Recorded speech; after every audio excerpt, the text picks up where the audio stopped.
¿Cristina es una presidenta de facto? ¿Por qué está tan descolocado, tan descolorido, tan confundido el presidente de la Nación, Alberto Fernández? Cristina acaba de dar o está a punto de dar un golpe a la Corte Suprema de Justicia. Yo a veces escucho a mucha gente hablar y parece que no hay crisis mundial. Parece que los problemas de la Argentina son meramente locales. La solución real y genuina a esto constituye producir más en el país y reemplazar muchos productos que importamos y tenemos capacidad productiva para hacerla. Estamos al gobierno venezolano a cooperar plenamente con todos los mecanismos de este Consejo y a implementar las recomendaciones hechas por la alta comisionada en sus informes. Yo tengo una mirada muy crítica de la CGT porque siempre ha resuelto todos los pedidos que le hacen los gobiernos de turno. Estamos una CGT más representativa de los trabajadores y no tanto del interés de las patronales. ¿Estás a la altura para ser el canciller de este momento? ¿Cuál es la experiencia en la política internacional? Las dos, con Chicana y sin... Me encanta con Chicana no tengo, hay tres, me encanta con Chicana y sin Chicana. Chicana Tengo como 10 centímetros más que Forí. Cava ya hoy es uno de los lugares que más muertos cada 100.000 habitantes tiene en el mundo. ¿Y sabés por qué es eso también? Porque tienen 1.200 muertes por millón de habitantes, Cava. Así con lo que registró hasta ahora, sin decir la verdad. Santi, salud. Van a ser 700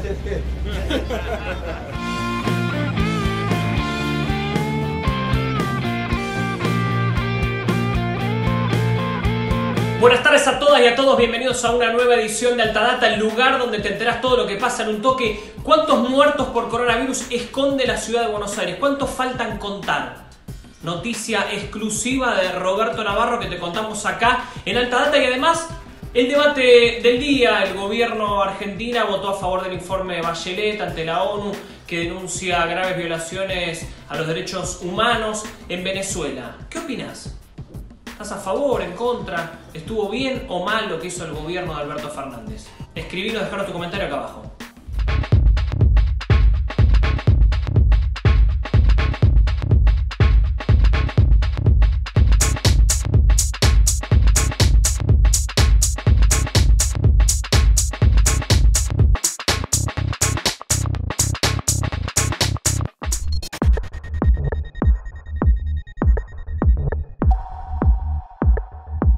El gobierno argentino de Alberto Fernández, a través de su canciller Felipe Solá, respaldó el informe Bachelet sobre la situación en Venezuela. Estamos al gobierno venezolano a cooperar plenamente con todos los mecanismos de este Consejo y a implementar las recomendaciones hechas por la alta comisionada en sus informes, así como con su llamado a que conduzca investigaciones prontas, exhaustivas, independientes, imparciales y transparentes sobre las alegaciones de violaciones a los derechos humanos, lleve a los perpetradores ante la justicia y garantice una reparación adecuada a las víctimas. Por lo expuesto, la Argentina procederá a votar en abstención el presente proyecto de resolución. Muchas gracias.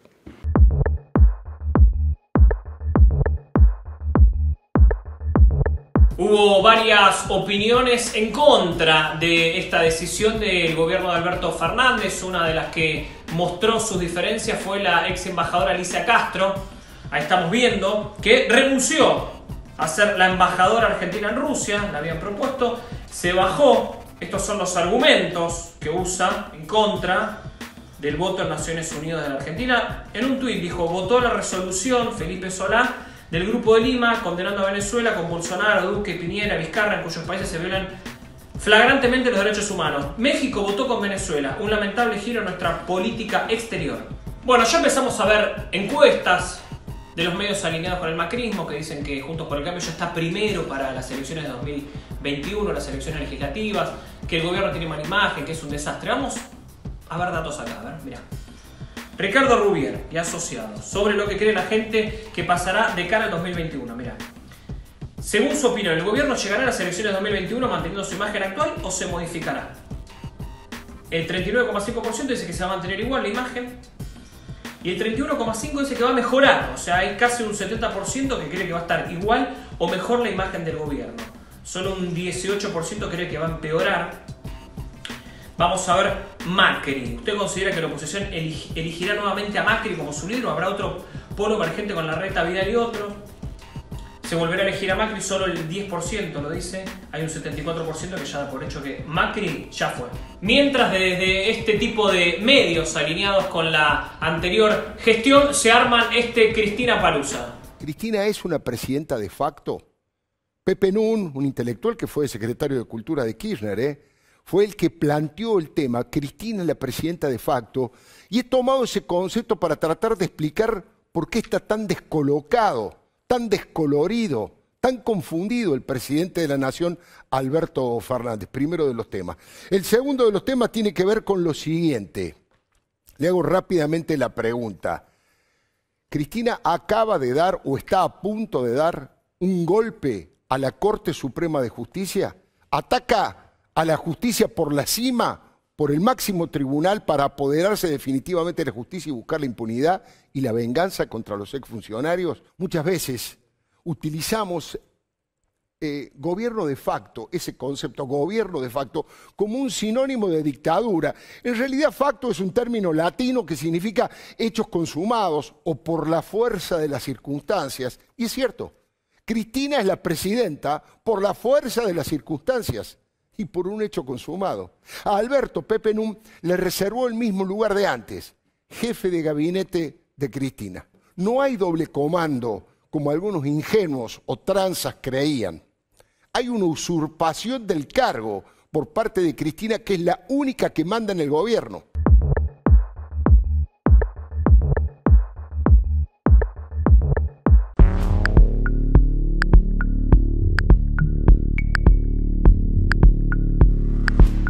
Las cifras del día en Argentina, los contagios ya superan los 820.000. Ayer hubo más de 14.700. Las muertes ya son más de 21.800. Ayer hubo 359. Y los recuperados ya llegan a 660.272.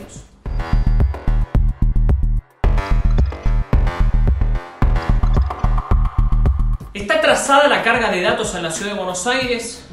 Se están cargando todos los fallecidos, faltan cargar, se están escondiendo muertos por coronavirus. ¿Qué es lo que está pasando? Mirá, Roberto Navarro reveló hoy que la demora en la carga de fallecidos por COVID-19 en la ciudad de Buenos Aires, el distrito más rico del país, tiene una brecha superior al 40% entre los datos oficiales y el número real de muertes. Esto se toma como referencia lo que sucedió en julio y agosto. El número seguirá subiendo hasta que se terminen de cargar esos meses. La proyección de esa diferencia significa que puede haber más de 1.500 muertes que aún no fueron registradas en el territorio que gobierna Larreta. El número surge del cálculo que hizo el director del Instituto de Cálculo de la Facultad de Ciencias Exactas de la UBA, el matemático Guillermo Durán, junto a su colega Rodrigo Maidana de la Universidad de La Plata, comparando la cantidad de muertes acumuladas según los reportes oficiales de determinado día y la cantidad de muertes acumuladas para ese mismo día, sumando los datos que se incorporaron hasta el 2 de octubre. Mira, escuchar a Navarro. Todos los gobernadores tienen el mismo problema, ¿no? El sistema de carga de fallecimientos en Argentina tarda mucho tiempo, siempre. De hecho, si yo te pido cuántos fallecimientos hubo en Argentina en el 2019, no existe ese número, ¿sí? Entonces, ¿qué hizo? Como hay una pandemia, organizó Axel un sistema para que se lo diera más rápido. El día que los tuvo, se presentó ante la población y dijo, miren, logré ponerlos al día, los fallecimientos por COVID son estos. Larreta dijo, no, yo los tenía al día. Y ahora los va metiendo de a poco sin que nadie se dé cuenta. Bueno, nosotros sí nos dimos cuenta. Cava ya hoy es uno de los lugares que más muertos cada 100.000 habitantes tiene en el mundo. ¿Y sabés por qué es eso también? Porque tiene 1.200 muertes por millón de habitantes, Cava. Claro, es así con lo que registró hasta ahora, sin decir la verdad. Y esta no es la única manipulación de la información que está habiendo en la ciudad de Buenos Aires. También suceden otras cosas. Vamos a sacarle el manto a Larreta con este informe especial acá en Alta Data. Mirá. Aquí en la ciudad de Buenos Aires, con la reapertura, por lo menos en las veredas, de bares y restaurantes.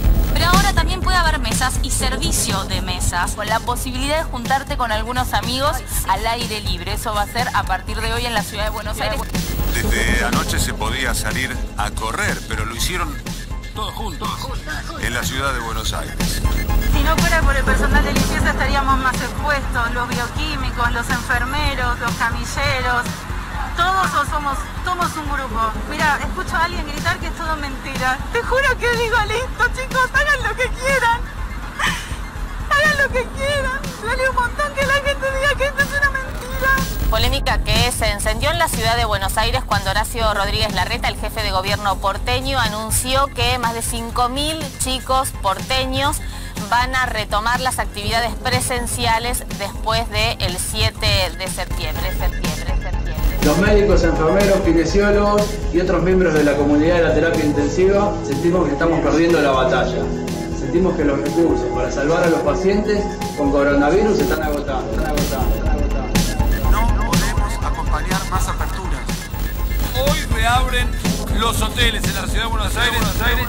No hay otra herramienta más que el aislamiento. Y en mi opinión, la apertura es una invitación al desmadre. En el peor momento de la pandemia en la Argentina y en un tiempo en el que la curva de contagios se mantiene alta y peligrosa, el gobierno de la ciudad de Buenos Aires permitió la apertura de locales, entre ellos los bares. El ministro de Salud porteño, Fernán Quirós, es el encargado de comunicar estas decisiones del gobierno de la ciudad de Buenos Aires, que entrañan un grave peligro porque la Argentina no puede tener nuevos pacientes que necesitan respiradores, ni tampoco que necesiten unidad de cuidados intensivos, debido a que el sistema sanitario está a punto de colapsar. En este informe del Destape te vamos a mostrar cómo Fernán Quirós a lo largo del tiempo pidió tranquilidad cuando en realidad el sistema sanitario iba al borde del colapso.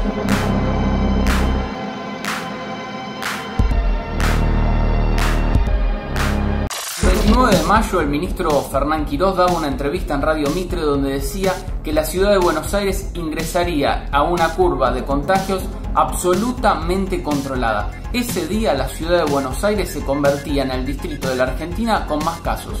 En las últimas 24 horas había tenido 399 contagios y acumulaba desde el inicio de la pandemia más de 7.300 contagios. Estos últimos 3 o 4 días ha estado más estabilizado y estaremos viendo los próximos días a ver cómo sigue. El 22 de junio la ciudad de Buenos Aires tenía 1.024 contagios en las últimas 24 horas. Si lo comparamos con la fecha anterior que mostramos en el tape de mayo pasado, el crecimiento en contagios diarios aumentaba un 156%. En cuanto a los contagios desde el inicio de la pandemia, ascendían en ese momento a los 20.000 infectados. Sin embargo, había que mantener el relato y para eso estaban las conferencias de prensa. La cantidad de personas que un enfermo hoy contagia para adelante es un aumento relativamente contenido. El 1 de julio la ciudad de Buenos Aires tenía 841 contagios en las últimas horas y acumulaba desde el inicio de la pandemia 27.944 casos. Pero había que mantener el relato y para eso estaban las conferencias de prensa. Aquí pueden ver la curva de casos diarios en la ciudad y debajo en amarillo la curva de casos fallecidos. Como podrán ver, hemos tenido cierto nivel de estabilidad de los casos en los últimos 7-8 días que se puede ver ahí fácilmente en la curva.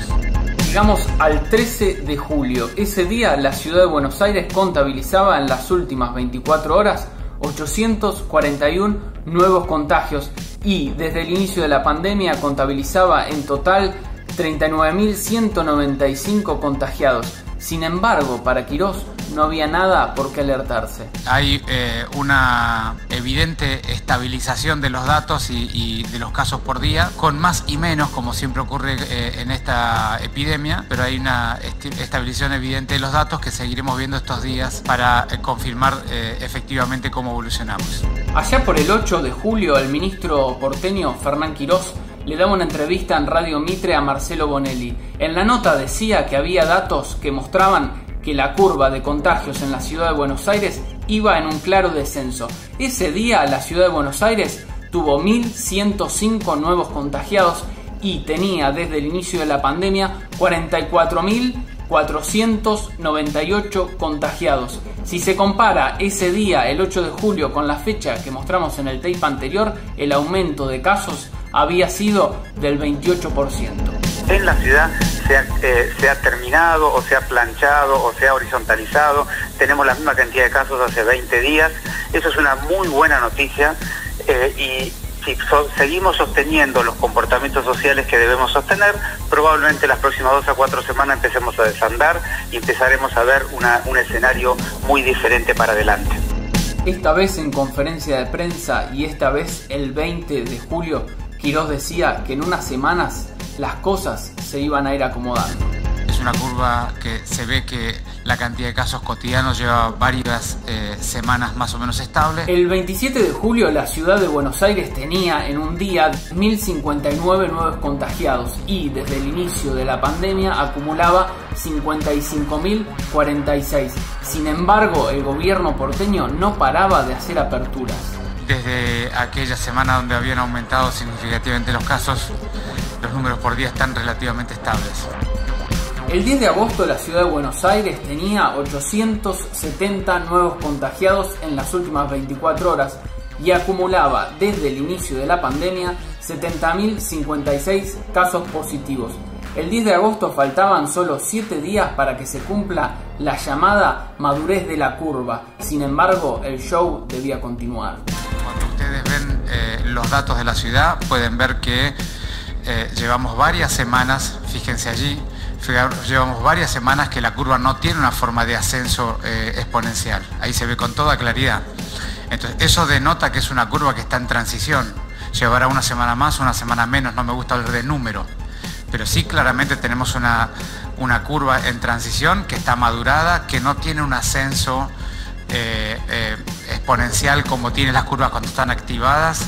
El 17 de agosto la ciudad de Buenos Aires tenía 710 nuevos contagiados y acumulaba desde el inicio de la pandemia 78.201 infectados. Cabe destacar que ese día fue feriado y los días no laborales habitualmente se comunican menos contagiados porque se hacen menos testeos. Este diagnóstico positivo coincidía con que el 17 de agosto el macrismo había convocado a una marcha contra la reforma judicial. En la última semana evidentemente hemos tenido una tendencia a la disminución de los casos en la ciudad. El 21 de agosto se dio un salto importante en la cantidad de infectados diarios que llegó a 1.178 casos en solo 24 horas. De esta forma los contagios, en total desde el inicio de la pandemia, llegaban aquel día a los 82.805 casos. Sin embargo, había que dar tranquilidad al vecino porteño. Luego de aquella semana del día 7 de agosto, hemos tenido un descenso lento pero progresivo de los casos cotidianos. El 26 de agosto la ciudad de Buenos Aires protagonizaba nuevamente un nuevo salto en los contagios diarios que llegaban a 1.568 casos y alcanzaban de esta forma los 89.000 infectados desde el inicio de la pandemia.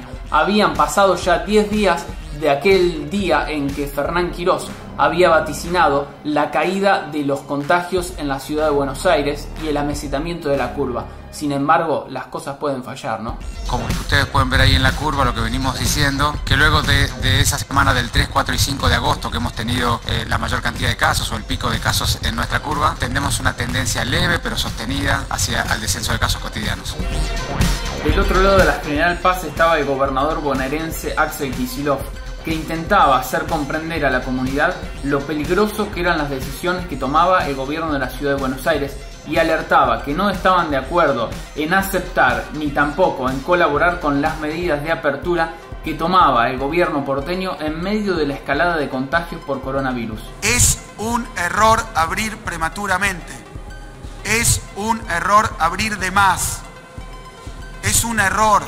Más allá de la discusión acerca del aumento en la curva de los contagios en la ciudad de Buenos Aires, el verdadero problema es que los funcionarios porteños parecen vivir en una isla cuando en realidad son parte del área metropolitana de Buenos Aires, es decir, la región del país con mayor número de contagios y de muertes. La ciudad de Buenos Aires es un vector de contagio y es responsable en parte de que se haya llevado el coronavirus a ciertas regiones del país que estaban libres de la pandemia. Por eso el relato de la ciudad de Buenos Aires conciliador y complaciente con los vecinos que piden una apertura es en realidad una puesta en riesgo de la seguridad sanitaria de toda la Argentina. Solo le pedimos a la sociedad que reflexione, que cumpla con 3 simples pero importantes medidas, recomendadas científicamente. Distanciamiento social, permanecer a más de 1,5 metros, uso de tapabocas cubriendo nariz y boca, lavado frecuente de manos, con agua, jabón o alcohol en gel, no aglomerarse, no hacer fiestas, no desafiar al virus porque el virus nos está ganando. El personal sanitario está colapsado, los intensivistas estamos colapsados, el sistema de salud está al borde del colapso. Nosotros queremos ganarle al virus, necesitamos que la sociedad toda nos ayude porque no podemos solos. Por favor, ayúdanos, quédate en tu casa, ayúdanos a disminuir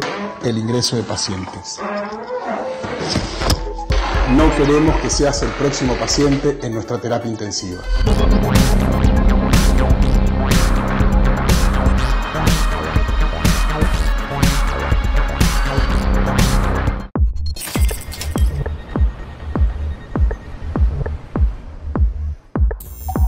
Bueno, tremendo el informe que habíamos recién realizado por los productores de Alta Data, por Lisandro Leiva, por Lucas Toscani. Le mandamos un abrazo muy grande. Vamos al plano económico. ¿Se están yendo todas las empresas? ¿Se van todas del país?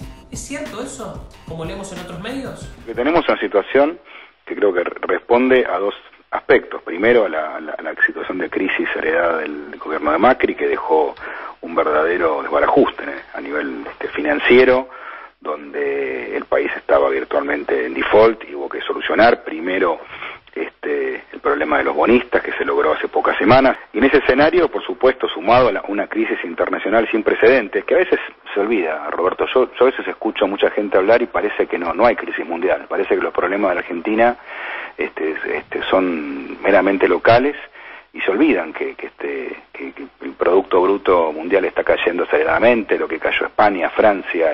Bueno, hay un rebrote ahora, con lo cual van a volver a caer, seguramente. Por eso digo, me parece que a veces hay un análisis que es demasiado folclórico, demasiado ombliguista. Ahora bien, la solución real, genuina a esto constituye, primero, producir más en el país y reemplazar muchos productos que importamos, y tenemos capacidad productiva para hacerla. Lo que necesitábamos era esto, una política industrial activa, señales claras al empresario industrial, y que esto esté generando, como está ocurriendo, diferentes inversiones en diferentes sectores que además contradicen por completo esta idea falsa, de noticia falsa que han querido instalar en las últimas semanas de el éxodo de empresas, que es una mentira, es una noticia falsa, donde han querido tomar de uno o 2 casos puntuales, en muchos casos vinculados a la crisis internacional o a reestructuraciones internacionales, y de eso agarrar e inventar una falsa noticia de que hay un éxodo masivo de empresas que huían de la Argentina. Ante este panorama difícil para los trabajadores, ya se empieza a sacudir lo que es la cúpula de la CGT.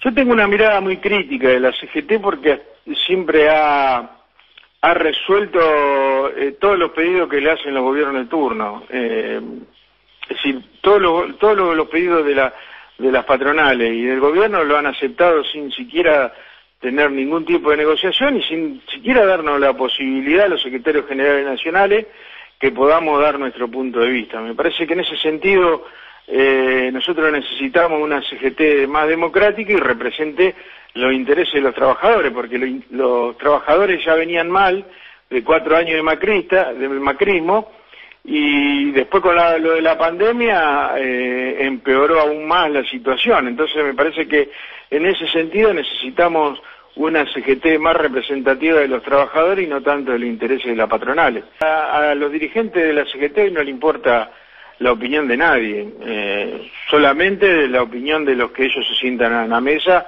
y le dicen todo que sí. Tenemos más información, claro que sí, vamos con 3 al toque, 3 noticias que lees en el destapeweb.com. Arrancamos con la número 3. Ahí estamos viendo, Alberto Fernández y Agustín Rossi presentan una inversión histórica para las Fuerzas Armadas. A través de una inversión de $400 millones en 2021, el gobierno busca potenciar la industria para la defensa y generar 15.000 puestos de trabajo. Número 2. El rock de luto. Murió Eddie Van Halen a los 65 años. Legendario guitarrista, fue fundador de la banda emblema de hard rock estadounidense Van Halen. Falleció luego de una batalla incansable contra el cáncer. Y la número 1. Paritaria 2020. Provincia de Buenos Aires acordó con los estatales. La última propuesta fue el 14% en general y supera los 25 puntos en los sueldos más bajos. ATE y UPCN, los gremios mayoritarios, aceptaron el ofrecimiento a última hora del martes. Gracias a todos por acompañarnos. Tenemos comentarios, elegimos uno, como siempre todos los que nos dejan, los cientos de comentarios, elegimos este que ves acá. Javier Alejandro nos dice: hasta a los terraplanistas las teorías de Carnota les parecen demasiado. La contraseña de Macri de Netflix es reposera. Bueno, bien, ¿se acuerdan, no? La consigna de ayer, ¿cuál creías que era la contraseña de Netflix del expresidente Mauricio Macri? Bueno, gracias por acompañarnos. Nosotros nos vemos mañana, como siempre, como todos los días de lunes a viernes, a partir de las 18:30 estamos acá, en Alta Data. Huele a cerdo. Por eso algunos de los míticos, de los más pulenta, de los falsificadores de billetes estadounidenses, les untaban grasa de cerdo. Lo que nunca podían alcanzar era el nivel de crocancia.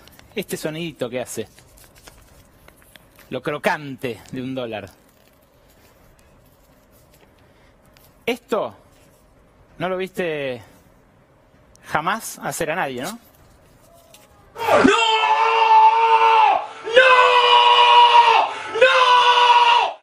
Clarín ya fue, TN ya fue, La Nación también. Apoyemos a los medios que resistieron estos 4 años de Macri. Dale like al video, además déjanos un comentario, así este programa le llega a todo el mundo.